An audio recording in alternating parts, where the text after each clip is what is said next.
మంచిగా college life అంటే మాకు తెలియదు. ఓన్లీ థింగ్ ఇస్ చదివే. అక్కడ I did my MA and LLB and BLSc from there itself. So first నుంచి మాకు కష్టం నేర్పాడు మా నాన్నగారు. Hard work and honest. ఒక విధంగా చెప్పాలంటే నేను కూడా went for daily wages. February 27th first కూలికి బయటకు వెళ్ళినప్పుడు I have taken 14 rupees as my కూలీ of the day. So I got 3 degrees in 3 years. MA, LLB, BLSc. So ఆ విధంగా కోచింగ్ ఇవ్వటం మూలంగా ఫస్ట్ బ్యాచ్ నాకు 85లో బయటకు వచ్చింది. 120 మెంబర్స్ సెలెక్ట్ అయ్యారు. అసలు కాకినాడ షేక్ అయింది.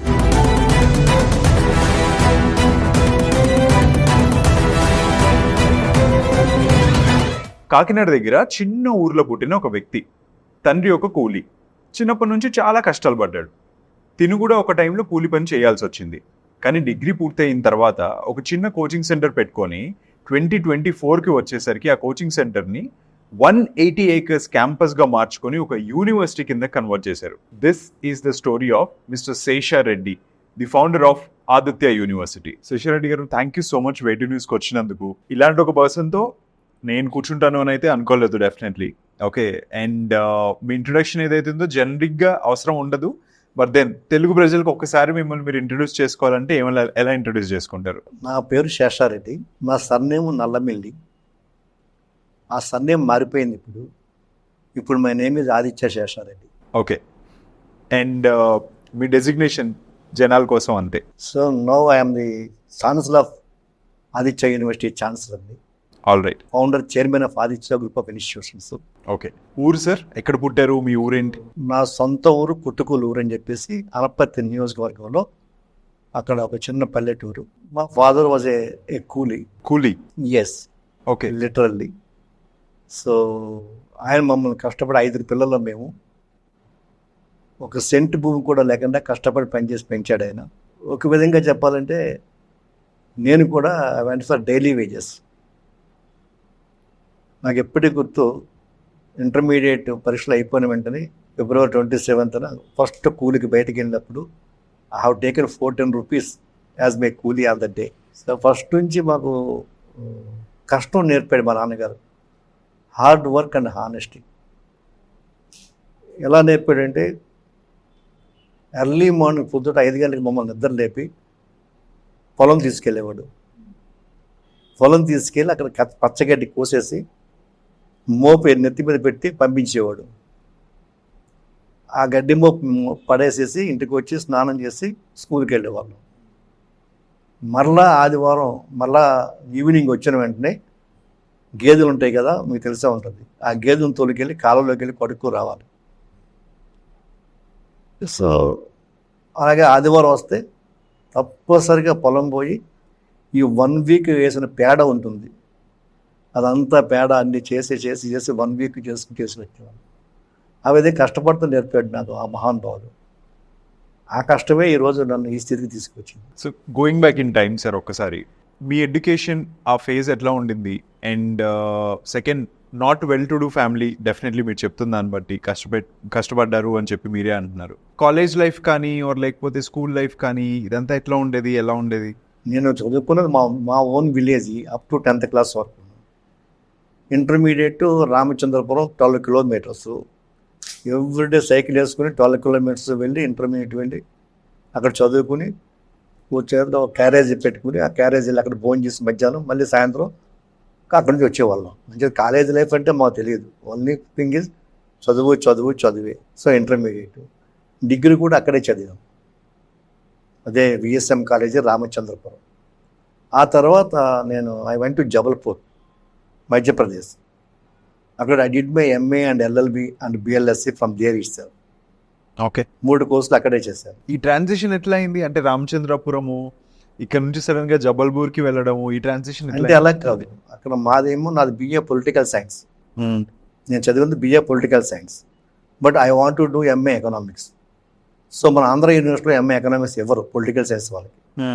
So that is possible only other states, northern స్టేట్స్లో ఇచ్చేవారు. ఓకే, కాబట్టి as I'm interested in economics, so MA economics and I'm interested in parallel courses, MA and LLB సైమల్టేనియస్గా.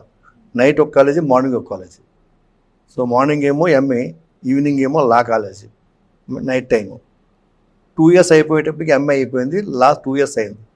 ఆ తర్వాత మళ్ళీ ఎల్ఎల్బిని డే టైం మార్చుకుని మళ్ళీ night time I did my BLSc, bachelor of library science. So I got 3 degrees in 3 years. MA, LLB, BLSC. I got 3 degrees in 3 years. So అది జబల్పూర్ ఎవరో friends చెప్తే వెళ్ళడం జరిగింది. సో లైక్ అక్కడే నేను పిహెచ్డి కూడా రిజిస్ట్రేషన్ చేశాను, కానీ due to my financial problems I could not continue. I came back. నాన్న కష్టం చూసి బాగా చదువుకోవాలి అని అనుకోని అలా చదివారా, లేకపోతే మీ అంతటి మీకు ఏదైనా మధ్యలో ఇన్స్టింక్ట్ వచ్చిందా చదవాలి అని? లేదు, నాన్న యొక్క బోధన, నాన్న యొక్క గైడెన్స్. ఉదాహరణకు పొలం వెళ్ళామనుకోండి, పొలం పనిలో కలుపు తీయటం అంటారు, మీకు తెలుసో తెలియదు, కలుపు తీయటం అంటారు. ఒంగుని వరి చేను ఊడ్చిన తర్వాత అందులో కలుపు మొక్కలు ఉంటాయి. ఆ కలుపు మొక్కలు తీయాలంటే కంటిన్యూగా ఒంగుని ఉండాలి. ఆ కలుపు తీసేటప్పుడు ఎంతసేపు వంగుంటాం మనం, పైకి లేస్తే అనేవాడు, ఒరే చదువుకుంటే ఇంత కష్టం ఉండదురా, చదువుకోకపోతే జీవితం అంతా ఇలాగే ఉంటుందిరా అని చెప్పేసి. అంటే మీకు తెలుసు, వేడి ఐరన్ మీద సుత్తుచ్చి కొడితే ఎలా వంగుతుంది అది. అదేవిధంగా అంత నొప్పులో ఉన్నప్పుడు ఆ బాధ చెప్పేటప్పుడు ఓహో చదువుకోవాలి, లేదనుకుంటే ఎప్పుడు ఇలాగే పొలం పని చేసుకోవాలి అనేటటువంటి అక్కడ చెప్పడం జరిగింది. ఓకే, సో అక్కడ నుంచి బాగా చదువుకోవాలి అని చదువుకున్నారు మొత్తం. All right. గైడెన్స్ అనేది BA, MA ఆర్ లేకపోతే 3 degrees in 3 years పీరియడ్ ఏదైతే ఉందో, ఈ ఎక్స్పోజర్ అనేది ఎలా వచ్చింది సార్? బ్యాక్ దెన్ ఆ టైంలో ఇంటర్నెట్ కూడా అంత అవైలబిలిటీ ఇవి ఏమి ఉండేవి కావు, జనాలు కూడా పెద్ద మాట్లాడుకునే వాళ్ళు కాదు. కానీ ఆ స్వంతగా ఇది ఎక్స్ప్లోర్ చేసుకుని చదువుకోవాలి, ఈ దిశగా వెళ్ళాలని అంటే ఓన్లీ థింగ్ ఈజ్ ఎకనామిక్స్ చేయాలి. ఎకనామిక్స్ ఎక్కడ మన ఆంధ్రలో ఇవ్వరు కాబట్టి అవుట్ ఆఫ్ స్టేట్కి వెళ్ళాలి.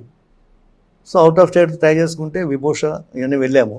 అక్కడ నాకు లక్కీగా జబల్పూర్లో ఎవరో ఒక మిత్రుడు ద్వారా ఫ్రెండ్ అయ్యి, ఒరే MA ఒకటే కాదురా నువ్వు లా కూడా చేయొచ్చు కదా అన్నాడు. హ్యాపీ, నాకు లా అంటే ఇంట్రెస్ట్. సో దాంతో లా చేశాను. ఓకే, ఇప్పుడు మనం లా అయిపోయింది, MA అయిపోయింది, లా ఫైనల్ ఇయర్ ఉంది, ఈ ఫైనల్ ఇయర్ ఎందుకు ఖాళీగా ఉంచాలని చెప్పి మళ్ళీ once again I did my BLSC, that is 1 year course, bachelor of library science. అది మళ్ళీ నైట్ కాలేజీకి షిఫ్ట్ చేసుకున్నాను. ఓకే, ఆ రకంగా 3 years 3 degrees చేసేటప్పుడు కూడా అప్పుడు కూడా నాకేంటంటే it is very difficult to get the money order because father is not well off. So then I worked as a typist there. నాకు అప్పటికే టైప్ పాస్ అయి ఉన్నాను నేను, కాబట్టి ఒక అడ్వకేట్ దగ్గర టైపిస్ట్గా వర్క్ చేసేవాడిని, పార్ట్ టైం జాబ్ చేసేవాడిని. సో దాంతో నేను కుక్ చేసుకుని అక్కడే హాస్టల్లో ఫుడ్ కాకుండా రూమ్ మాత్రం హాస్టల్ ఇచ్చారు, కుకింగ్ మాత్రం లాంచ్ చేసుకుని వండుకునేవాళ్ళం. ఇంటి దగ్గర నుంచి ఎవ్రీ వెళ్ళినప్పుడు 3 monthsకి 2 monthsకి రైసు, పచ్చడి ఇవన్నీ పట్టుకెళ్ళిపోయి అవే వండుకుని తినేవాళ్ళం. Okay, understood. దీని తర్వాత జాబ్ ట్రయల్స్ వేశారా? Yes sir. అఫ్కోర్స్ అంటే నేను MA LLB అయిపోయిన వెంటనే వచ్చిన వెంటనే నాకు లక్కీగా రాజమండ్రి VT కాలేజీలో లెక్చరర్గా జాబ్ వచ్చింది. Okay, part time lecturer. అక్కడ లెక్చర్గా చేస్తున్నప్పుడు ఈలోగా Kakinada PVR trust degree college వాళ్ళు అనౌన్స్మెంట్ ఇచ్చారు, లెక్చరర్ ఒకటి, లైబ్రరీయన్ ఒకటి. నేను రెండింటి ఇంటర్వ్యూకి వెళ్ళిన తర్వాత నాకు లెక్చర్ పోస్ట్ ఇవ్వలేదు, లైబ్రరీని ఇచ్చారు. ఎందుకు ఇవ్వలేదంటే వాళ్ళు ఏమన్నారంటే, నీకు లైబ్రరీన్ క్వాలిఫికేషన్ కూడా ఉంది కదా, నాతో వచ్చిన కాంపిటేటర్ ఒక అమ్మాయికి, ఆవిడకి అది లేదు, పైగా వాళ్ళ రిలేషన్, వాళ్ళ యొక్క ఫ్యామిలీ మెంబర్ ఆవిడ, కాబట్టి ఆమెకి లెక్చర్ పోస్ట్ ఇస్తున్నాం, నీకు లైబ్రరీని పోస్ట్ ఇస్తున్నాం, నీకు స్కేల్ ఒకటే కదా అని అన్నారు. సో ముందు వద్దని కాసేపు ఆలోచించాను, కానీ తర్వాత ఆలోచించాను, no I can get a very good time to prepare for my competitive exams. లైబ్రరీగా జాయిన్ అయితే నేను ప్రిపేర్ అయ్యేటటువంటి group 1 services, group 2 services, bank clerks, bank POs, service commission ఇవన్నీ ప్రిపేర్ అయ్యే టైం దొరుకుతుంది ఉద్దేశంతో then I have chosen as a library.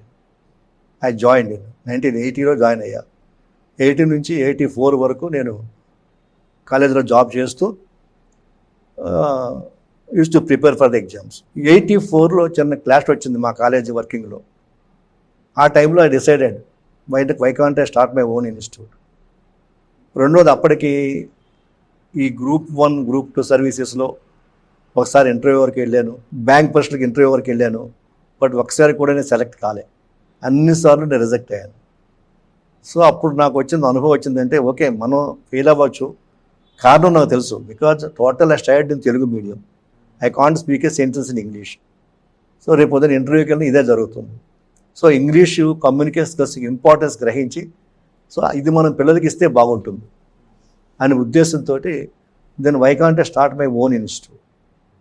So నేను మీ కింద చెప్పినట్టుగా రావు IAS అకాడమీ ఆయన కూడా సివిల్స్ 3 సార్లు రాసి సివిల్ సెలెక్ట్ కాకపోతే ఈ started a coaching centre, Rao's IAS coaching centre. ఈ శ్రీకాకుళం యాక్చువల్ నేటివ్, బట్ ఢిల్లీ స్టార్ట్ చేసి కొన్ని 100 మందిని ఐఏఎస్ ఆఫీసర్లు చేశారు. సో నేను ఆయనకి ఏకలవ శిష్యుడిగా ఫీల్ అయ్యి then I started my own institute. Institute పెట్టేటప్పుడు కూడా ఫైనాన్స్ డబ్బులు ఎక్కడ ఉన్నాయి, నా వైఫ్ గోల్డ్ బ్యాంకులో తాకట్టు పెట్టి 36,000 రూపీస్ ఆంధ్ర బ్యాంకులో లోన్ తీసుకుని అదే డబ్బుతోటి ఇన్స్టిట్యూట్ పెట్టా. ఇప్పటికీ గుర్తు, నాకు ఒక నర్మదా మేడం అనే ఒక మేడం ఉండేది పాపం. అంటే రెంట్కి తీసుకోవడానికి అవకాశం లేక ఆమెను రిక్వెస్ట్ చేస్తే ఆమె ఫ్రంట్ హాల్ ఇచ్చింది, నేను ఆఫీస్ పెట్టుకోలేదు. ఎదురుగుండా నవభారత స్కూల్ అని చెప్పి ఒక స్కూల్ ఉండేది. వాళ్ళు సార్ నేను వాళ్ళని రిక్వెస్ట్ చేసి పాపం చాలా ఉదారంగా వాళ్ళు వితౌట్ రెంట్ నాకు నాన్ స్కూల్ టైమ్స్ బిల్డింగ్ పెట్టుకోవడానికి టైం ఇచ్చారు. అందులో అప్పుడు నేను గ్రూప్ 1, గ్రూప్ 2, గ్రూప్ 4 బ్యాంక్ పరీక్షలో నేను కోచింగ్ ఇచ్చేవాడిని. నేనే కోచింగ్ ఇచ్చేవాడిని. నేను అర్థంపడి చెప్పేవాడిని, రీజనింగ్ చెప్పేవాడిని, 2 సబ్జెక్ట్స్ నేను చెప్పేవాడిని. సో ఆ విధంగా కోచింగ్ ఇవ్వటం మూలంగా ఫస్ట్ బ్యాచ్ నాకు 85లో బయటకు వచ్చింది. 120 మెంబర్స్ సెలెక్ట్ అయ్యారు. అసలు కాకినాడ షేక్ అయింది. కాకినాడ ఏంటి 120 మెంబర్స్ బ్యాంక్ బిఎస్ఆర్బి సెలక్షన్స్ అప్పుడు ఎక్కువ ఉండేవి, 4,000 3,000 ఉండేవి. అందులో 120 మెంబర్స్ సెలెక్ట్ అయ్యారు ఫస్ట్ కోచింగ్ సెంటర్ దగ్గర నుంచి. సో అక్కడ నుంచి ఇంకా గ్రూప్ 1, గ్రూప్ 2 రకరకాల కాంపిటీషన్స్. నేను జాబ్ లెక్చర్గా లైబ్రరీగా పనిచేస్తూనే ఇవన్నీ చేసేవాడిని. అంటే మాది షిఫ్ట్ కాలేజ్, మార్నింగ్ 8 to 12 మా డిగ్రీ కాలేజ్ లైబ్రరీగా డ్యూటీ, 12 తర్వాత ఫ్రీ. ఆ తర్వాత ఇన్స్టిట్యూట్ రన్ చేసుకునేవాడిని. 89 వరకు అలాగే చేశాను. ఒకసారి ఇది స్టెబిలైజ్ అయిన తర్వాత then I resign for my job. So అప్పుడు ఫస్ట్ 84లో కోచింగ్ సెంటర్ పెట్టాను, 85లో స్కూల్ పెట్టాను, ఆ తర్వాత 89లో జూనియర్ కాలేజ్ పెట్టాను. ఇంకా కంటిన్యూగా అక్కడ నుంచి all colleges. Now almost we have every institute except medical, KG to PG schools, junior కాలేజీలు, డిగ్రీ కాలేజీలు, ఇంజనీరింగ్ కాలేజీలు, నర్సింగ్ కాలేజీలు, బీఈడి కాలేజీలు, బీఫార్మసీ కాలేజీలు, almost all the colleges I have except medical college. Got it, done. So confidence ఎక్కడొచ్చింది అంటే first institute చెప్పారు కష్టపడి 36,000 పెట్టి నేను స్టార్ట్ చేశాను అని, తర్వాత ఫర్దర్గా చెయ్యొచ్చు, ఇదే యాక్చువల్లీ నేను చేయగలుగుతాను, ఇదే నా బిజినెస్ అవ్వచ్చు, ఇదే నా లక్ష్యం అవ్వచ్చు అన్న కాన్ఫిడెన్స్ ఎలా వచ్చింది మీకు? సెలెక్ట్ అవ్వకపోవటం నన్ను రెచ్చగొట్టింది. నేను సెలెక్ట్ కాలే. 4 సంవత్సరాలు సిన్సియర్గా ట్రై చేస్తే కానీ ఇంటర్వ్యూ వరకు వెళ్ళేవాడిని కానీ పోయేది. ఎందుకు ఫెయిల్ అవుతున్నాం ఒకసారి నేను నెంబర్ వేసుకున్నాను. నేను ముఖ్యంగా ఇంటర్వ్యూస్లో సెలెక్ట్ అవ్వకపోవడానికి కారణం ఒక కమ్యూనికేషన్ స్కిల్స్ లేకపోవటం కానీ, లేదా యాటిట్యూడ్ లేకపోవటం కానీ. ఎందుకంటే పూర్తిగా పల్లెటూరులో పుట్టి పెరిగినవాడిని, ఇంగ్లీష్ అంటే తెలియదు, కమ్యూనికేషన్స్ తెలియవు, షవర్ వచ్చేది, ఇవన్నీ కూడా నన్ను పాడు చేశాయి. సో ఇవి లేక నేను మిస్ అయ్యాను. కాబట్టి ఇవి నా పిల్లలకి ఇస్తే ఎందుకు వాళ్ళని సెలెక్ట్ చేయలేము? నేను ప్రిపేర్ అయినటువంటి ఆ మెటీరియల్ అంతా ఉంది కాబట్టి దాంతో నేను స్టార్ట్ చేసి సక్సెస్ అయ్యాను. సక్సెస్ అయిన తర్వాత నాలో కాన్ఫిడెన్స్ పెరిగిపోయింది. సో 120 మందికి ఉద్యోగం ఇచ్చాం ఒక నిరుద్యోగిగా ఉన్నప్పుడు. So that gives me a great support. Succeed. All right. First institute start చేసినప్పుడు అప్పుడున్న శేషారెడ్డి నేర్చుకున్న విషయాలు ఏంటి లైఫ్లో ఆ టైంలో? ఆ టైంలో నేను ఒక షెడ్ వేసి, ఒక మహానుభావుడు చిన్న స్థలం ఇచ్చాడు, ఇల్లు ఇవ్వలేదు, ఎదురుగుండా ఖాళీ స్థలం ఇచ్చాడు. ఆ ఖాళీ స్థలంలో షెడ్ వేసుకున్నాం, థ్యాచర్ షెడ్. మీకు తాటాకు షెడ్ అంటారు కదా, చూసారో చూడలేదు. అందులో షెడ్లోనే కింద మట్టి సర్దుకుని, నాపరాయి వేయడానికి కూడా డబ్బులు లేక కేవలం మట్టి సర్ది, తడికిలు కట్టి, గోడ పెట్టడానికి డబ్బులు లేక తడికిలు కట్టి, ఆ తడికిలు సౌండ్ వస్తుంటే న్యూస్ పేపర్లు అంటించి పాఠాలు చెప్పుకునేవాళ్ళు. ఆ రకంగా స్టార్ట్ చేసాం.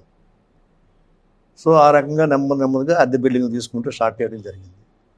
సో ఇక్కడ ఏంటంటే మనిషికి పట్టుదల, కసి చాలా ఇంపార్టెంట్. నేను చెప్తూ ఉంటా చాలాసార్లు నా మిత్రులకి, కసి ప్లస్ కృషి ఈజ్ ఈక్వల్ టు ఋషి. ఋషి ఎప్పుడు అవుతాడంటే కసి ఉండాలి, కసి సరిపోదు, కసితో పాటు కృషి ఉండాలి. ఈ రెండు ఉంటే మనిషి ఋషి అవుతాడు. నా విషయంలో నేను ఏదైనా ఎదిగాను అంటే దానికి కారణం ఏంటంటే చేయాలని పట్టుదల, ప్రయత్నం. అది మా ఫాదర్ చిన్నప్పటి నుంచి నేర్పినటువంటి విద్య. Okay, understood. సో అన్నీ స్టార్ట్ చేశాను, స్కూల్ పెట్టాను, గ్రూప్ క్లాసెస్ అవి చెప్పడం మొదలుపెట్టాను, జూనియర్ కాలేజ్ మొదలుపెట్టాను అని చెప్పారు. ఇంజనీరింగ్ కాలేజ్ కూడా ఇంజనీరింగ్ కాలేజ్ స్టార్ట్ చేయడం అనేది చాలా హ్యూజ్ స్టెప్. జనరల్గా మాకు ఎలా అనిపిస్తానో ఇంజనీరింగ్ కాలేజ్ ఉందా అని అనిపిస్తుంది అనమాట, స్కూలే ఉందిలే అన్నట్టు. సో ఇంజనీరింగ్ కాలేజ్ కూడా స్టార్ట్ చేయాలి అనే కాన్ఫిడెన్స్ మీకు వచ్చింది అంటే ఆ టైంకి మీరు చాలా చూసే ఉంటారు కదా ఆల్రెడీ. సో ఆ జర్నీస్ చెప్తారా ఒక్కొక్కసారి? ఎస్, అప్పట్లో ఇంజనీరింగ్ కాలేజ్ ఇక్కడ మనకి దగ్గరికి తక్కువగా ఉండి చాలామంది students they use to go to Bengaluru, Madras ఇటు వెళ్ళేవారు. వాళ్ళు అక్కడికి వెళ్ళి చదువుకోవడానికి చాలా ఖర్చు అయ్యేది, డొనేషన్ ఉండేది, హాస్టల్లో ఉండాలి, చాలా ఎక్స్పెన్స్ అయిపోయి కొంతమంది తిరిగి వచ్చేసేవారు. ఇది చాలా ఇబ్బంది పడేవారు. అప్పటికి నేను 2001లో ఫస్ట్ ఇంజనీరింగ్ కాలేజ్ పెట్టాను. అంతకుముందే ప్రైవేట్ ఇంజనీరింగ్ కాలేజ్ ఇచ్చారు. నేను 2001లో ఇంజనీరింగ్ కాలేజ్ పెట్టాలి అని డిసైడ్ చేసుకున్న తర్వాత I have taken 25 acres of land. అప్పుడు కూడా ఏంటంటే రెవెన్యూ డివిజన్, ఏ రెవెన్యూ డివిజన్లో అయితే కాలేజీలు లేవో అక్కడ ఇచ్చారు. నాకు దగ్గరగా కాకినాడ ఉంది, మిగిలిన చోట్ల ఉంది. పెద్దాపురం రెవెన్యూ డివిజన్లో కాలేజీ లేదు కాబట్టి ఆవిడ పెద్దాపురం రెవెన్యూ డివిజన్లో 25 acres ల్యాండ్ తీసుకుని ఆవిడ కాలేజీ స్టార్ట్ చేయడం. సో ఆ విధంగా కాలేజీ స్టార్ట్ చేయడం తర్వాత అందులో ముఖ్య చైనా కూడా ఒక కారణం ఏంటంటే ఆ రోజుల్లో క్యాంపస్ ప్లేస్మెంట్స్ అనేవి కేవలం ఇంజనీరింగ్ కాలేజీగా వచ్చాయి, డిగ్రీకి లేవు. అది కూడా మంచి ఇంజనీరింగ్ కాలేజ్ మాత్రం అంటే వాడు ఇంజనీరింగ్ ఫైనల్ ఇయర్లో ఉండగానే కంపెనీకి వచ్చి వాడికి క్యాంపస్ ప్లేస్మెంట్ డ్రైవ్ కండక్ట్ చేసి వాడు ఇంకా ఫైనల్ ఇయర్ అవ్వకుండానే, పరీక్షలు రాయకుండానే వాడి ప్లేస్మెంట్ ఆర్డర్ ఇస్తున్నారు. సో మనిషి జీవితంలో ఎందుకంటే అదృష్టం ఏంటి, ఎవరికైనా కోటీశ్వరుడైనా, కూలివాడు కొడుకైనా, ఒక కలెక్టర్ అయినా, ఒక బిల్లు కలెక్టర్ అయినా ప్రతి తండ్రి కోరుకునేది తమ పిల్లలకి మంచి ఉద్యోగం రావాలి. సో అదే ఉద్దేశంతో నేను కూడా మంచి ఉద్యోగం ఇవ్వాలంటే డెఫినెట్గా ఇంజనీరింగ్ కాలేజ్ పెట్టాలి. నాకు తెలుసు అది శక్తికి మించిన పని అని తెలుసు. కాకపోతే అప్పటికి నేను సక్సెస్ అయ్యాను కాబట్టి కొంచెం కాన్ఫిడెన్స్ లెవెల్స్ పెరిగాయి, ప్రజల్లో నమ్మకం కలిగింది శేషారెడ్డి ఏదైనా చేస్తాడని చెప్పేసి. సో అడిగిన వెంటనే మిత్రులు కొంతమంది ఫైనాన్షియల్ సహాయం చేయటం దాంతో so then I decided I started this engineering college. All right, understood. ఎవరైనా సరే స్కూల్ అయిపోయింది అనగానే ఇంటర్మీడియట్ డన్, ఇంటర్మీడియట్లో ఎంపీసీ బైపీసీ, అమ్మో బైపీసీ కష్టమో, ఎంపీసీ అయితే ఈజీ, ఇంజనీరింగ్ వెళ్ళిపోవచ్చు అని ఇంజనీరింగ్ తీసుకుని ఇంజనీరింగ్లోకి వస్తారు. వచ్చిన వాళ్ళు majority of the people fail అవుతున్నారు సార్. ఇన్ ద మీనింగ్ ఏంటి అంటే బయటకు వచ్చేసరికి మెజారిటీ ఆఫ్ ద పీపుల్ ఉద్యోగాలు రావట్లేదు ఇంజనీరింగ్ తర్వాత అన్నది ఇంట్లో. ఎందుకు అది అలా ఉంది? రెండు రకాలండి. ఒకటి ఏంటంటే ఇంజనీరింగ్ చదివేటటువంటి స్టాండర్డ్ వాళ్ళ దగ్గర లేకపోవడం. వాడు ఇంటర్మీడియట్ అయిన తర్వాత కాలేజీకి వచ్చేటప్పటికి ఒక రకమైనటువంటి గర్వం మనిషికి ఏర్పడుతుంది. సో నేను ఇంజనీరింగ్ స్టూడెంట్ కూడా అనుకోండి ఇంజనీర్ అయిపోయినట్టుగా ఫీల్ అవుతాడు. అది రెండవది. మూడవ కారణం ఏంటంటే తల్లిదండ్రులు కూడా పిల్లల మీద శ్రద్ధ తగ్గుతుంది. అంటే ఉండనివ్వరు పిల్లలు కూడా, నీకేం తెలుసులే తల్లిదండ్రుల్ని, నేను ఇంజనీరింగ్ చేస్తున్నానులే అని చెప్పి ఫీలింగ్. సో ఆ తర్వాత ముఖ్యంగా టీనేజ్, ఎప్పుడైతే వాడు ఇంటర్మీడియట్ పాస్ అయిపోయాడో వాడు ఇంజనీరింగ్కి వచ్చాడో ఆ టీనేజ్ ఎఫెక్ట్ చాలా ఎక్కువ వచ్చేస్తుంది. ఈవేళ మనకి సోషల్ మీడియా కానివ్వండి, ఫోన్స్ కానివ్వండి, ఇవన్నీ కూడా పిల్లల్ని చెరిపేస్తూ ఉన్నాయి. సో ఇటువంటి సమయంలో పిల్లలు సరైనటువంటి కాలేజీ కనుక సరైన కేర్ తీసుకోకపోతే సెల్ ఫోన్ అలౌ చేయటం, లేదా ఇర్రెగ్యులర్ ఆఫ్ అటెండెన్స్ ఉండటం వల్ల కానీ వాళ్ళు సరైన కేర్ తీసుకోకపోతే పిల్లలు దెబ్బతింటున్నారు. సో ఫెయిల్ అవుతున్నారు. ఒకసారి ఫెయిల్ అయింది, ఒక బ్యాక్లాగ్ వస్తే రేపు ఉదయం ఇంజనీరింగ్ ఈవేళ ప్లేస్మెంట్స్ ఏంటి, ఈవేళ ప్లేస్మెంట్స్ మనం 3 రకాలుగా డివైడ్ చేయొచ్చండి. ఒకటి గవర్నమెంట్ జాబ్స్, అవి 2% కన్నా ఎక్కువ ఉండవు, ఓన్లీ 2%. అంటే బ్యాంక్ క్లర్క్స్ కానీ, బ్యాంక్ పీఓస్ కానీ, సబ్ ఇన్స్పెక్టర్స్ కానీ, గ్రూప్ 1 కానీ, గ్రూప్ 2 కానీ, అవి ఎప్పటికో ఉంటాయి, ఓన్లీ 2%. ఒక 8% ఉద్యోగాలు ఏంటి, చిన్న ఉద్యోగాలు, చిన్న కంపెనీస్లో ఏ కంప్యూటర్ ఆపరేటర్, ఇటువంటి ఉద్యోగాలు. ఇక 90% జాబ్స్ అన్నీ కూడా క్యాంపస్ ప్లేస్మెంట్స్, అంటే ఎంఎన్సి, అంటే మల్టీనేషనల్ కంపెనీ, అంటే బహుళ జాతి సంస్థలు. ఈవేళ 90% ఉద్యోగాలు. ఈ అన్ని కంపెనీలు ఏం చేస్తాయి, ఏవి పేపర్ నోటిఫికేషన్ ఇవ్వవు. మినిస్టర్గా చెప్తే ఉద్యోగం ఇవ్వరు, పిఎం చెప్తే ఉద్యోగం ఇవ్వరు. మరి ఏం చేస్తారంటే they will conduct the campus drive conduct చేస్తారు. ఇక్కడ మంచి కాలేజీలకి క్యాంపస్ డ్రైవ్ వాళ్ళే వెళ్ళి వాడు ఫైనల్ ఇయర్లో ఉండగానే వాడే అక్కడ ప్రాసెస్ కండక్ట్ చేసి ఈ ప్రాసెస్లో సెలెక్ట్ అయిన వాళ్ళకి అప్పుడే ఈ will give the placement order. But ఇంకా ఇంజనీరింగ్ అవ్వలే, ఇంకా ఫైనల్ ఇయర్ ఎగ్జామ్ రాయలే, రిజల్ట్ రాలే, but before that he is going to get a placement order. So ఇటువంటి ట్రెండ్ ఈవేళ ఉంది మనకి. ఈవేళ జనరేషన్ చాలా అదృష్టవంతుడు. మా టైంలో ఆకలి రాజు సినిమా వచ్చింది, బాగా గుర్తు మాకు ఇప్పటికీ. ఏంటంటే ఉద్యోగం ఉండదు, డిగ్రీ పూర్తి అయిపోతుంది, ఖర్చుకు డబ్బులు అమ్మా నాన్న ఇవ్వరు, ఉద్యోగం లేదు, సంపాదన లేదు, ఏం చేయాలి, ఏమీ చేయలేని పరిస్థితుల్లో అలా తిరుగుతూ ఉండేవాళ్ళం. సో ఆ రోజు ఉద్యోగం రావాలంటే డిగ్రీ పూర్తయిన తర్వాత 2 సంవత్సరాలు 3 సంవత్సరాలు 4 సంవత్సరాలు 5 సంవత్సరాలు కనపడినటువంటి ప్రతి నోటిఫికేషన్కి అప్లికేషన్ పెట్టుకుని ప్రిపేర్ అయ్యి వెళ్ళేవాళ్ళం, వచ్చేది కాదు. అప్పుడు ఏదో చిన్న ఉద్యోగం జాయిన్ అయ్యేవాళ్ళం. కానీ ఇవాళ అలా కాదే. నీ దగ్గర తెలివితేటలు ఉంటే, నీ దగ్గర శక్తి ఉంటే, నీ దగ్గర కమ్యూనికేషన్ స్కిల్స్ ఉంటే నీకు డిగ్రీ ఫైనల్ ఇయర్లో, ఇంజనీరింగ్ ఫైనల్ ఇయర్లో ఈ జాబ్ వస్తుంది. సో ఇటువంటి విషయాల పట్ల క్యాంపస్ ప్లేస్మెంట్ తేవాలి నా ఉద్దేశం.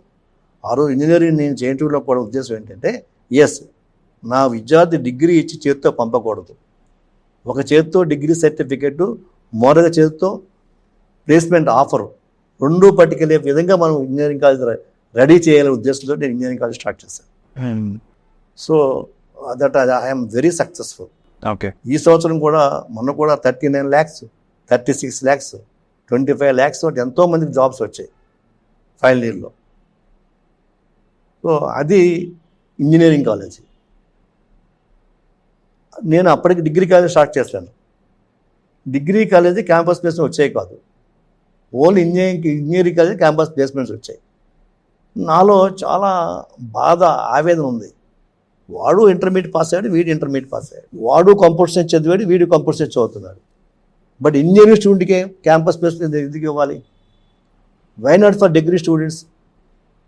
ఇదే ఆలోచనతో నేను చాలా కంపెనీ హెచ్ఆర్స్ వస్తారు కాబట్టి మా దగ్గరికి వాళ్ళని అడిగేవాడిని, డిస్కస్ చేసేవాడిని. అబ్బాయి వాళ్ళకి కష్టం అండి, వాళ్ళు చదవలేరు, వాళ్ళకి యాప్టిట్యూడ్ తెలియదు, వాళ్ళకి కోడింగ్ తెలియదు అని చెప్పేవారు. సో అప్పుడు నేను డిసైడ్ చేసుకుని డిగ్రీ కాలేజీని స్టేట్ మొత్తం మీదే డిగ్రీ కాలేజీ స్టూడెంట్స్ కూడా యాప్టిట్యూడ్ ట్రైనింగ్ ఇచ్చాను. All right, understood sir.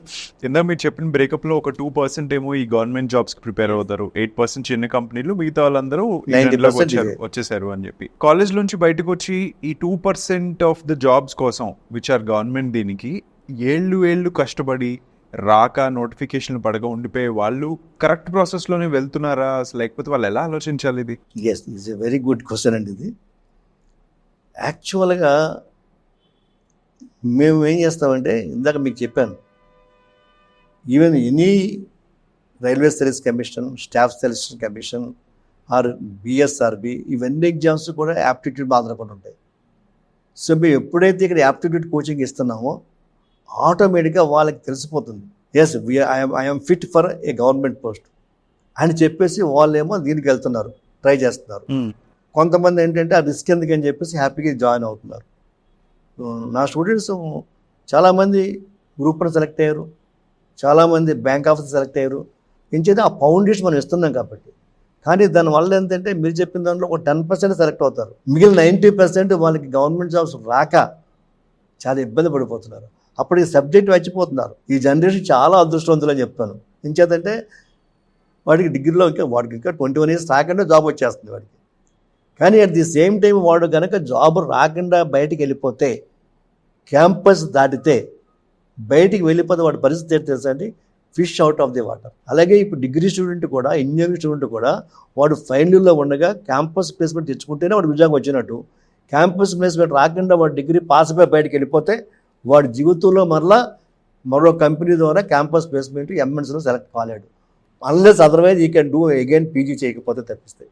Right. ఇప్పుడున్న టైంలో engineering, medicine, degree, okay, BCom, ఇవే కాకుండా వేరే కోర్సెస్ కూడా ఏమున్నాయో చూసి ఎక్స్ప్లోర్ చేసే టైంలోకి వచ్చారు. బికాస్ జనరేషన్ మారింది కాబట్టి అండ్ ఆల్ కదా. ట్రెడిషనల్ కోర్సెస్ ఏవైతే ఉన్నాయో ఇప్పటిదాకా బీతో స్టార్ట్ అయ్యేవన్నీ, ఇవన్నీ కూడా అయిపోయినట్టేనా, లేకపోతే వాడి వాల్యూ డిగ్రేడ్ అయిపోయిందని అనుకోవాలా? ఇప్పుడు బిఏ ఉంది, దానివల్ల ఓన్లీ కాంట్రాక్ట్ ఎగ్జామ్స్ తప్పిస్తే ఏ గ్రూప్ 1 గ్రూప్ 2 తప్పిస్తే ఉపయోగం లేదు. అలాగే బిఏ సోషియాలజీ ఆరు బిఎస్సి మైక్రోబయాలజీ ఇలాంటి వాటికి పెద్ద ఛాన్సెస్ లేవు. ఇవాళ 90% సాఫ్ట్వేర్ జాబ్స్ కాబట్టి BSc computer science, BSc artificial intelligence, BSc data science BCA data science ఇటువంటి ఉద్యోగాలు ఇవాళ ఎక్కువ అవుతున్నాయి కాబట్టి మేము కూడా దాన్ని ఎంకరేజ్ చేస్తాం. కానీ ఇది చాలా డేంజరస్ సిచ్యువేషన్ పోబోతుంది. ఏం చేద్దంటే ఇవాళ నాకు స్కూల్స్ ఉన్నాయి. స్కూల్స్లో it is very difficult for me to get a teacher for social sciences, social studies, ఒక ఎకనామిక్స్ కానీ, ఒక సివిక్స్ కానీ, ఒక హిస్టరీ కానీ చెప్పే టీచర్ దొరకట్లేదు. ఎందుకు? చాలా ఎవరు చదవట్లేదు. ఎవరు చదువుతున్నాడు? బిఏ ఎవరు చదువుతున్నాడు, బీకామ్ ఎవరు చదువుతున్నాడు? అది ఇంగ్లీష్ మీడియం స్కూల్, వాడు ఇంగ్లీష్ బాగుండాలి. సో కాబట్టి it is very difficult to get a teacher. It is easy to get a teacher in mathematics, but it is very difficult to get a teacher in social studies or history, something like that. ఏం చేస్తున్నారు ఇలాంటి చోట? మీరు ఇలా procure చేస్తున్నారు? Actually మంచి నేను స్వార్థపరుణ్ణి. నాకు కావాల్సింది నా కొరడు ఉద్యోగం కావాలి అంటే వాడు హిస్టరీ జనం బాధపడుతున్నారని చెప్పి హిస్టరీ చదివిస్తే వాడు నా పిల్లడు ఏమైపోతాడు? జనం బాధపడుతుంది, నేను ఎకనామిక్స్ చదివిస్తున్న పిల్లడు ఏమైపోతాడు? అంచేది నేను పూర్తిగా 100% సెల్ఫిష్. నా పిల్లడికి ఉద్యోగం రావాలి. ఉద్యోగం చదవాలంటే ఏ కోర్స్ చదవాలి? Computer science, coding, artificial intelligence, data science ఇవి చదివించు. ఓకే, ఇక్కడ నేను సమాజం చూడను, నేను నా పిల్లల యొక్క భవిష్యత్తు చూస్తాను. సార్, ఇప్పుడు మీరు చెప్పిన కోర్సెస్ అన్నీ ఏవైతే ఉన్నాయో ఇవన్నీ కూడా ఈ టైంలో బజ్ వర్డ్స్ లాగా, ట్రెండ్ వర్డ్స్ లాగా, డేటా సైన్స్ అని చెప్పి, ఏఐ అని చెప్పి ఇవన్నీ మాట్లాడేవి. వాటిని టీచ్ చేసే స్కిల్ సెట్ ఉన్న టీచర్స్ ఆల్రెడీ మార్కెట్లో అవైలబుల్ ఉన్నారా నిజంగా ఈ కోర్సెస్కి వాల్యూ యాడ్ చేయడానికి? లేరు. కానీ నేనేం చేస్తాను తెలుసా అండి, నా దగ్గర ఇంజనీరింగ్ కాలేజ్ స్టూడెంట్స్ని, ఫైనల్ ఇయర్ స్టూడెంట్స్ని ఇంచుమించు ఈ సంవత్సరం 120 మెంబర్స్ సెలెక్ట్ చేసుకున్నాం. 120 మెంబర్స్ బీటెక్ అయిపోయారు పిల్లల్ని సెలెక్ట్ చేసుకుని వాళ్ళందరికీ నెలకి 30,000 రూపాయలు స్టైఫండ్ ఇచ్చి 6 నెలలు ట్రైనింగ్ ఇచ్చారు. స్టైఫండ్ ఇచ్చి ఆ తర్వాత అందులో సెలెక్ట్ చేసుకుని 50,000 జీతం ఇస్తున్నారు. No, I have plenty of staff. Okay, AI data science దొరకడానికి అద్భుతమైనటువంటి ట్రైనింగ్ ఇప్పించాను బయట నుంచి తీసుకొచ్చి. ఎవరికైతే 3 lakhs 4 lakhs తీసుకొచ్చానో వాళ్ళ చేత వీళ్ళకి ట్రైనింగ్ ఇప్పించాను. వీడికి బీటెక్ అయిపోయింది, వీడిని తీసుకున్నాను, మంచి తెలివైన పిల్లలు టెస్ట్ పెట్టి తీసుకున్నాను. టెస్ట్ పెట్టి తీసుకుని వీళ్ళకి 3 months ట్రైనింగ్ ఇచ్చాను. 3 months ట్రైనింగ్ అయిన తర్వాత నేను టెస్ట్ పెట్టుకున్నాను. అప్పుడు వాళ్ళకి ఇంట్రెస్ట్ ఉంటాయి 30,000 స్టైఫండ్ ఇచ్చాను. ఇప్పుడు 50,000 రూపాయలు జీతం ఇస్తున్నాను. వాడు హ్యాపీగా ఉన్న ఊళ్ళో వాడు లెక్చర్గా ఉంటున్నాడు, హ్యాపీ కదండి. So coming to the new age, దీంట్లో జనరేషన్ మారింది, అవుట్లుక్ మారింది, పేరెంట్స్ కూడా కొత్త జన్మల్లో వచ్చారు కాబట్టి 3 సంవత్సరాలు కాలేజ్కి వెళ్ళి నేను డిగ్రీ చేయక్కర్లేదు, లైక్ ఇంట్లోంచి నేను డిగ్రీ చేసుకుంటాను, ఇది పర్టికులర్ కోర్సు, కొత్త కోర్స్ అవ్వచ్చు అని ఆప్ట్ చేసుకుని ఆన్లైన్లోనే దే డూయింగ్ డిగ్రీ అండి. 100% చేసుకోవచ్చు. సర్టిఫికెట్స్ అవి వస్తున్నాయి. Yes sir. దాని వాల్యూ అంటే తెలుగు దీంట్లో దాని అడాప్షన్ ఇంకా అంత బాగా లేదు. మేబీ మెట్రోస్లో ఉందేమో, బట్ దెన్ ఎవరైనా సరే అట్లాంటి కోర్సుకు వెళ్ళాలనుకున్న వాళ్ళకి దాని గురించి కొన్ని చెప్పగలుగుతారా మీరు? ఇప్పుడు సర్టిఫికేట్ కోర్సెస్ ఉన్నాయండి. సిస్కో సర్టిఫికేట్ కోర్స్ ఉంది. వాడు బీఎస్సీ చదువుతున్నాడు చేస్తున్నాడు, బీఎస్సీ చదవడం కూడా చేస్తున్నాడు. అలాగే డిఫరెంట్ సర్టిఫికేట్ కోర్సెస్ ఉన్నాయి. ఈ సర్టిఫికేట్ కోర్స్ చూసుకుంటే జాబ్కి ఈవేళ ఆ క్వాలిఫికేషన్ అక్కర్లే. కాబట్టి వాళ్ళు ఎవరైనా సరే వాళ్ళు డిగ్రీ చేయకపోయినా వాళ్ళకి ప్యాషన్ ఉండి వాళ్ళకి ఒక పైథానో లేదనుకుంటే ఒక మిగిలినటువంటి లాంగ్వేజెస్, ఓ సి లాంగ్వేజో డేటాబేసో చేసినట్లయితే అద్భుతమైన ఉద్యోగాలు వస్తున్నాయి. అంచేత డిగ్రీ కాలేజీకి వెళ్ళి చదవాల్సిన అవసరం పోయింది ఈరోజు. ఓన్లీ థింగ్ ఇస్ ఎఫిషియన్సీ, సమర్థత. రైట్. ఇప్పుడు మేమేం చేస్తాం, మా పిల్లలకి అదే నేర్పుతున్నాం కదా. వాడికి బీఎస్సీ పేరుకి బీఎస్సీ అవుతున్నాడు, బట్ సైమల్టేనియస్గా వాడు ఎడిషనల్ కోర్సెస్ చేపిస్తున్నాం, సర్టిఫికేట్ కోర్సెస్. ఏ స్టూడెంట్ అయినా సరే లక్ష్యం ఉంటే ఏదైనా సాధించవచ్చండి ఈరోజు. ఓకే, ఎవరి రికమెండేషన్ అక్కర్లేదు. ఇవాళ ఎన్నో ఆన్లైన్ కోర్సు ఫ్రీ కోర్సెస్ ఇస్తున్నది గవర్నమెంట్. మా యాప్సే ఉంది, state council higher education, they are giving excellent free courses, certificate courses. Professor Hemachandra Reddy గారు అని చెప్పేసి చైర్మన్గా ఉన్నారు. ఆయన వచ్చి బ్రహ్మాండమైన ఇవన్నీ సబ్జెక్ట్స్ కూడా ఇంట్రడ్యూస్ చేశాడు. ఒక పిల్లవాడు ఇంటి దగ్గర కూర్చొని ఆన్లైన్లో వాడు చదువుకోవచ్చు, వాడికి జాబ్ వస్తుంది. అందుకంటే ఏం కావాలండి. Got it, done. So sir, ఒక పాయింట్ ఆఫ్ టైం దగ్గర జనాలు ఓకే ఇంకా ఇండియాలో చదువు అయిపోయింది, నేను అబ్రాడ్ వెళ్తేనే నేను చదువుకోగలను, అబ్రాడ్ వెళ్తేనే నాకు వాల్యూ ఉంటుంది నా ఎడ్యుకేషన్కి అండ్ నా కెరీర్ కూడా సెట్ అవుతుంది అని అంటారు. ఇండియా వదిలి వెళ్ళాల్సిందేనా ఒకవేళ కానీ సక్సెస్ అవ్వాలి అంటే? ఇండియాలో ఎందుకు సక్సెస్ అవ్వట్లేదు? ఇప్పుడు నిన్నే క్వార్టర్ అని చెప్పేసి అమెజాన్ వాడు క్వార్టర్ ఎగ్జామ్ పెట్టారు, అంటే అమ్మాయిలకి కోడింగ్లో. సో వాళ్ళు అద్భుతమైనటువంటి పెర్ఫార్మెన్స్ చేస్తే వాళ్ళకి 36 lakhs రూపీస్ చొప్పున 15 మంది సెలెక్ట్ అయ్యారు నా అమ్మాయిని, ఇంజనీరింగ్ స్టూడెంట్స్. అక్కడికి వెళ్ళక్కర్లేదు, ఇండియాలో కూడా అద్భుతమైన శాలరీస్ ఇస్తున్నారు. కాకపోతే ఏంటంటే ఇక్కడ మంచి జాబు, ఇక్కడ సపోజ్ ఒక 5 lakhs 6 lakhs 8 lakhs ప్యాకేజ్ ఉంటే వీడు అక్కడికి వెళ్ళి ఎంఎస్ చేసుకున్నట్లయితే అక్కడ 3 years వర్క్ పర్మిట్ ఉంటుంది కాబట్టి అక్కడ వాడు కనీసం ఏంటంటే సంవత్సరానికి 50 లక్షలు సంపాదించుకుంటాడు. ఓకే, మంచిది. అబ్రాడ్కి వెళ్ళటం అనేది కూడా మంచిది. Okay, understood. సో అట్లాంటి ప్రాక్టికల్ ఓరియంటేషన్ ఉన్న ఒక కరిక్యులం ఏదైతే ఉందో లేకపోతే విధానం ఏదైతే ఉందో దాన్ని మనం ఇండియాలో చూడొచ్చా లేకపోతే వస్తుందా, వచ్చిందా? What you say? వచ్చిందండి. ఓకే, వచ్చింది, బ్రహ్మాండం ఉంది. ఫర్ ఎగ్జాంపుల్ మా ఇంజనీరింగ్ కాలేజీలో టీ-హబ్ ఒకటి పెట్టాం, టెక్నికల్ హబ్. అందులో ఇంచుమించు 80 మంది పనిచేస్తున్నారు. ఇంజనీరింగ్ కాలేజ్ సంబంధం లేదు, ఇంజనీరింగ్ స్టాఫ్ వేరు, ఈ స్టాఫ్ వేరు.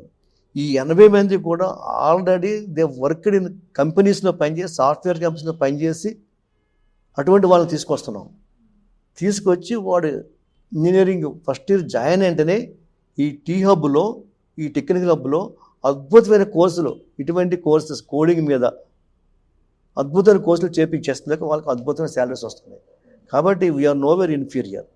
కాకపోతే ఏంటంటే బట్టి పట్టేసి రాసేసుకుని వచ్చేస్తే వాడికి ఉపయోగం ఉండదు. కానీ బట్ టెక్నికల్ డెప్త్ ఉన్నట్లయితే అద్భుతమైన ఓకే, రిజల్ట్ వస్తుంది. అండర్స్టూడ్. సార్, దెర్ ఈజ్ ఇంత ఉన్నా సరే, ఇంత మంచి ఎడ్యుకేషనల్ ఇన్స్టిట్యూట్స్ ఉన్నప్పుడు కూడా, ఫ్యాకల్టీ ఉన్నప్పుడు కూడా, ఆపర్చునిటీస్ ఉన్నప్పుడు కూడా majority of the people are still unemployed. Unemployment అనేది when you look at it ఇంత ఎక్స్పర్టీస్తో, what do you define it like or ఏంటి? They depend upon the student and the institution. ఏ ఇన్స్టిట్యూషన్లో మంచి స్టాఫ్ ఉండరో, మంచి టెక్నికల్ నాలెడ్జ్ ఇవ్వలేరో, ఏ ఇన్స్టిట్యూట్లో అటువంటి యావరేజ్ స్టూడెంట్ జాయిన్ అవుతారో వాళ్ళు ఏం చేయగలుగుతారు?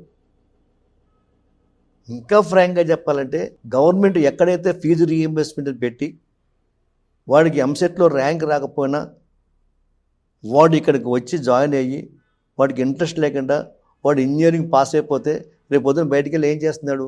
వాడికి జాబ్ రాదు, ఏమీ చేయలేడు పరిస్థితి. ఇది ఒక విధంగా తప్పని నేను గవర్నమెంట్నే తప్పంటాను. నేను ఫ్రీ ఎడ్యుకేషన్ అంటే ఆ ఎడ్యుకేషన్కి వాల్యూ లేదు, లేకపోతే ఆ ఎడ్యుకేషన్కి అసలు లైక్ లెట్స్ సే కావాల్సినవి ఏవైతే ఉన్నాయో అవన్నీ ఉండవు, దాంట్లో జస్ట్ ఫుల్ఫిల్మెంట్ కోసం చెప్పేది అనే పాయింట్ ఉంటుందా? ఒక ఇంపార్టెంట్ పాయింట్ చెప్పాలో చెప్పకూడదా నేను ఆలోచిస్తున్నాను. ఈవేళ ఇంజనీరింగ్ కాలేజీలకి ఫీజు రీఎంబర్స్మెంట్ పేరు చెప్పి ఆ ఫీజులు తగ్గించారు. 90,000 రూపాయల ఫీజు ఉండేటటువంటి ఒక ఇంజనీరింగ్ కాలేజీ ఫీజు రీఎంబర్స్మెంట్ ఇవ్వాలి కాబట్టి దాన్ని 90,000 నుంచి 40,000కి 30,000 తగ్గించారు.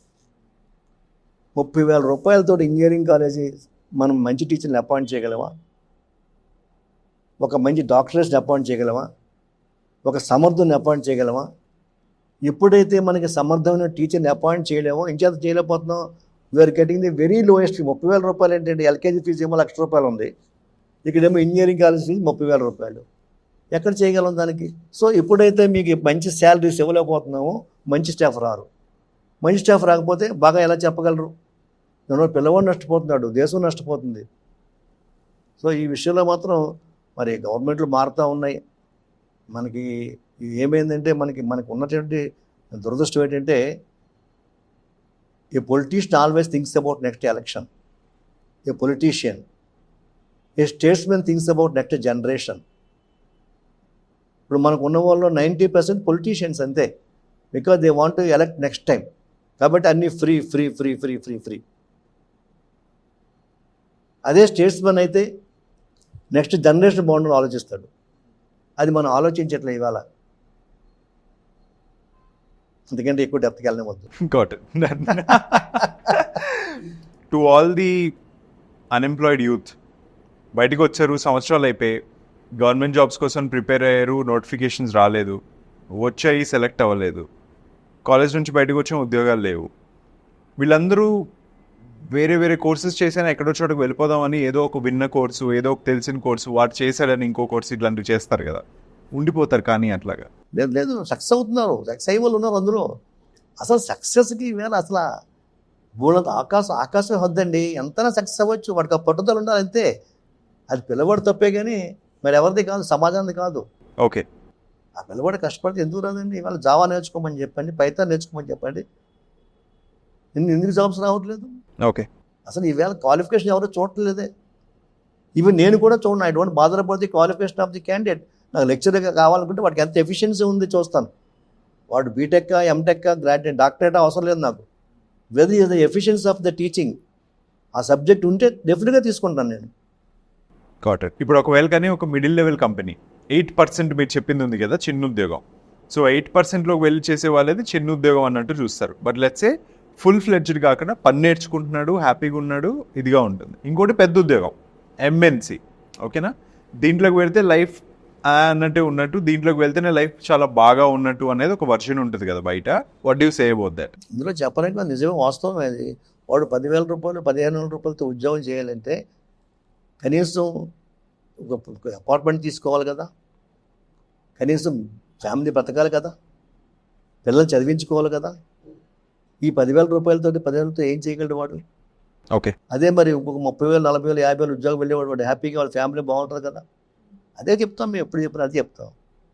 అంచేత తప్పదు మన అందరికీ అన్ని ఉద్యోగాలు ఇవ్వలేం కదండి. అది వాడు హార్డ్ వర్క్ చేస్తే నేర్చుకుంటే సక్సెస్ అవుతాడు. అండర్స్టూడ్. అంతే.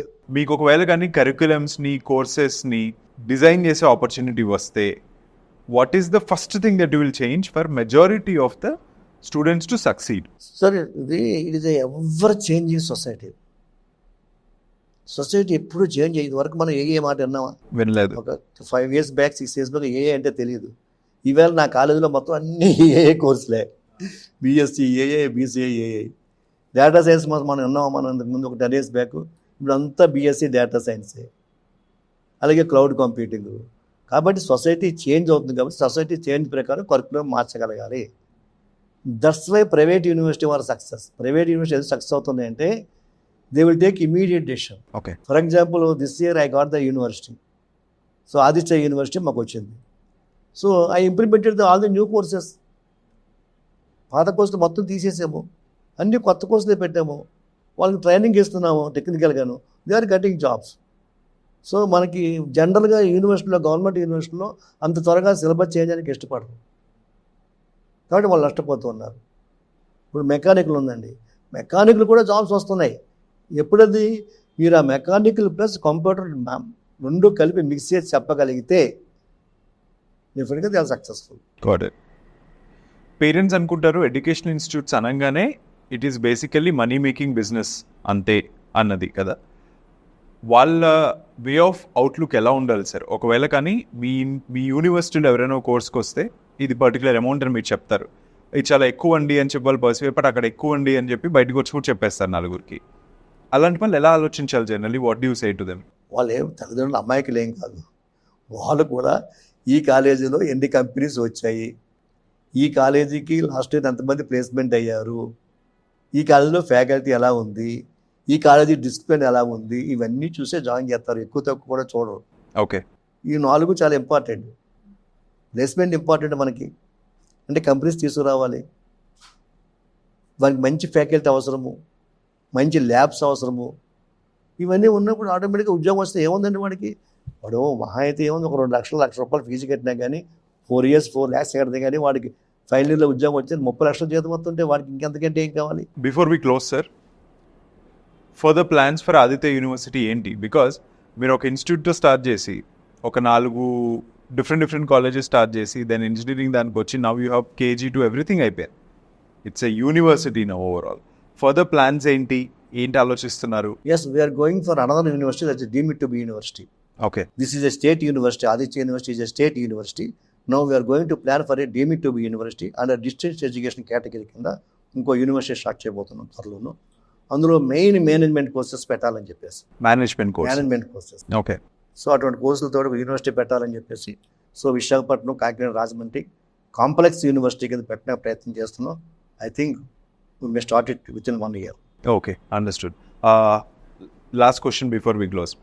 బీటెక్ చేసిన, ఎంబీఏ చేసిన ఒకటే, ఇప్పుడు అది కూడా పెద్ద ఏం అవ్వట్లేదు అనేది ఒకటి ఉంది బయట. అది అపోహ లేకపోతే వాట్ ఈస్ ద థింగ్? అపోహ. అది ఎందుకు అవ్వట్లేదు ఏంటి నాకు అర్థం కావట్లేదు. అగైన్ డిపెండ్స్ ఆన్ కాలేజ్ అంటారు. Again it is depend upon the college faculty, depend upon the college discipline, depend upon the student hard work. అంతే, అందుకంటే ఏం కాదు. ఈవేళ ఆకాశమే హద్దు, ఎంత ఉద్యోగాలు, ఎంత అద్భుతమైన శాలరీస్ ఇవాళ వస్తున్నాయి. జనరేషన్ మారిపోయింది. ఇవాళ ఇట్స్ బికమింగ్ గ్లోబలైజేషన్ అండి. ప్రపంచం అంతా చిన్న ఊరైపోయింది. ఇవాళ ఎన్ని చోట్ల ఎన్ని ఉద్యోగాలు వస్తున్నాయండి, అద్భుతమైన ఉద్యోగాలు. చదవకపోతే వాడు తప్పు, చదివించకపోతే కాలేజ్ తప్పు, పట్టించకపోతే పేరెంట్ తప్పు, సమాజం తప్పు కాదు. Society is good. Got it. So Seshareddy garu, thank you so much for coming to Way2 news అండి. ఓకే, మీ స్టోరీ అంతా విన్న తర్వాత I think many people will be motivated. ఎవరైనా ఏదైనా స్టార్ట్ చేయాలనుకున్నా సరే వాళ్ళు వచ్చి ఇమీడియట్గా ఓకే ట్రై చేసి చూద్దామన్న దీంతోనే ఉంటారు. కసి అండ్ కృషి ఈజ్ ఈక్వల్ టు ఋషి అన్న మీరు ఇచ్చిన ఫార్ములా ఏదైతే ఉందో I think people should adapt to it అని చెప్పి నాకైతే అనిపించింది టేక్ అవే దీంట్లో. Thank you so much sir. Thank you again. Thank you sir. Thank you. So నా పేరు శేషారెడ్డి, అందరూ ఆదిత్య శేషారెడ్డి అంటారు. And the founder chairman of Aditya group of institutions. ఇప్పుడు మీరు వే2 న్యూస్ టర్నింగ్ పాయింట్ చూస్తూ ఉన్నారు.